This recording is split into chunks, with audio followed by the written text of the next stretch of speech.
السلام علیکم ناظرین تقسیم کے بارے میں نا کچھ چند اصول، تقسیم جائیداد کے بارے میں چند اصول جو کنفرم اصول ہیں وہ آپ کو میں نے بتانے ہیں،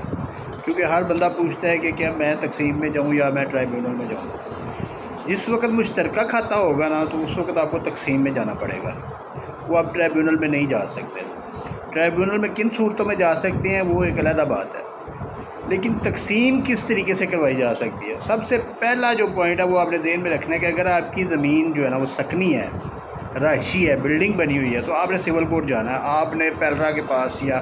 تحصیلدار کے پاس یا ADCR کے پاس نہیں جانا۔ دوسرا اصول آپ نے یہ ذہن میں رکھنا ہے کہ اگر آپ کی زمین جو ہے نا وہ زرعی ہے، کاشت ہو رہی ہے،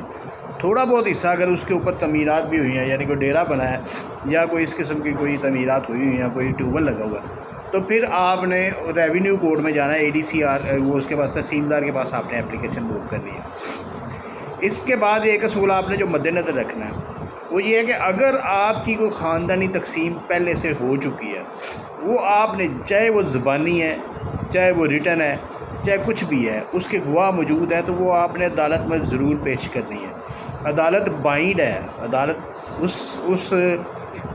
خان کی تقسیم پر عمل کرنے کی بائنڈ ہے اگر وہ آپ اس کو پروو کر دیتے ہیں۔ اس کے بارے میں بھی ریسنٹلی ایک کیس لا بھی سپریم کورٹ کا آیا ہے، 281 نمبر پیج ہے، SCMR 281 ہے 2026 کا۔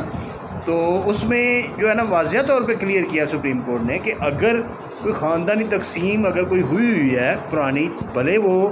زبانی ہے، بھلے وہ لکھی ہوئی ہے اور گواہ موجود ہیں، اس کے زبانی میں بھی گواہ موجود ہیں، یا وہ ایڈمیٹڈ ہے یا وہ پروو ہو جاتی ہے۔ اگر ایڈمٹ نہیں ہوتی، کوئی ایک بندہ اس میں سے مکرتا ہے تو دوسرے باقی اس کو پروو کر دیتے ہیں، ثابت کر دیتے ہیں، تو پھر عدالت اس کے مطابق تقسیم کرے گی۔ تو یہ ریونیو کورٹس کے لیے بھی اصول لاگو ہے اور یہ دوسری کورٹس کے لیے بھی اصول لاگو ہے۔ جس وقت تقسیم ہونے کے بعد، یعنی کہ ونڈا بننے کے بعد، اب سکنی میں ونڈا نہیں بنتا اور جو دوسری ہے ریونیو ہے اس میں ونڈا بنتا ہے، سکنی میں وہ حصے پارٹیشن ہو جاتی ہے اور اس کے بعد اگر پارٹیشن نہیں ہوتی تو سیل ہو جاتی ہے، نیلامی ہو جاتی ہے۔ تو جس وقت ونڈا بن جائے یا ٹکڑے ہو جائیں یا آپ کو کوئی اسپیسیفک ٹکڑا آپ کو مل جائے اور آپ کو تقسیم کی ڈگری مل جائے، تو پھر آپ اس کا گرین پراپرٹی سرٹیفکیٹ آسانی سے حاصل کر سکتے ہیں اور اس کو آپ پیلرا میں رجسٹر کروا سکتے ہیں، اس کا کھیوٹ نمبر لگ سکتا ہے علیحدہ سے، کیونکہ اب جو نیا جو لا آ گیا ہے لینڈ ریونیو، تو پنجاب ریونیو ایکٹ جو ہے نا، پنجاب لینڈ ریونیو ایکٹ جو ہے نا، وہ جو نیا آ گیا ہے امینڈمنٹ ہو گئی، اس کے مطابق آپ علیحدہ اس کی کھیوٹ نمبر آپ کو مل جائے گا اور باقاعدہ ڈیجیٹل نقشہ، یعنی کہ گوگل میپ کے ذریعے آپ کی اس کی نشاندہی کر کے، حد براری کر کے، تو آپ کو وہ حصہ جو ہے نا آپ کے نام کر دیا جائے گا اور وہ پرماننٹلی پھر اس میں کوئی دخل اندازی نہیں ہو سکے گی، کسی کی کوئی نجائز قابض نہیں ہو سکے گا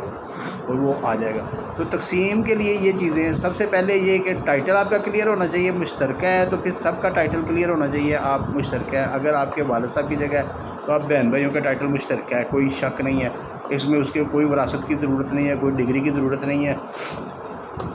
آپ ڈائریکٹ بھی تقسیم میں جا سکتے ہیں، کیونکہ عدالتوں نے اس چیز کو کلیئر کیا ہوا ہے، کنفرم کیا ہوا ہے کہ جس وقت کسی شخص کی ڈیتھ ہوتی ہے تو اس کے جو وارثان ہوتے ہیں نا، وہ اسی وقت اپنے اپنے حصے کی حد تک مالک ہو جاتے ہیں۔ یہ جو لکھنا پڑھنا اور اس کا ریکارڈ کرنا، اندراج کرنا، وراثت چڑھانا، یہ جو ہے نا یہ کاغذی کاروائیاں ہیں، اصولی طور پہ، شرعی طور پہ اور قانونی طور پہ وہ اسی وقت مالک ہو جاتے ہیں اور تقسیم کا کیس فائل کر سکتے ہیں، کوئی ضروری نہیں ہے۔ تو اس لحاظ سے یہ ہے کہ آپ لوگ یہ چیزیں جو ہے نا نوٹ کر لیں اور آئندہ سے جس وقت بھی تقسیم کا کیس کو کریں تو ان چیزوں کو مد نظر رکھیں۔ شکریہ۔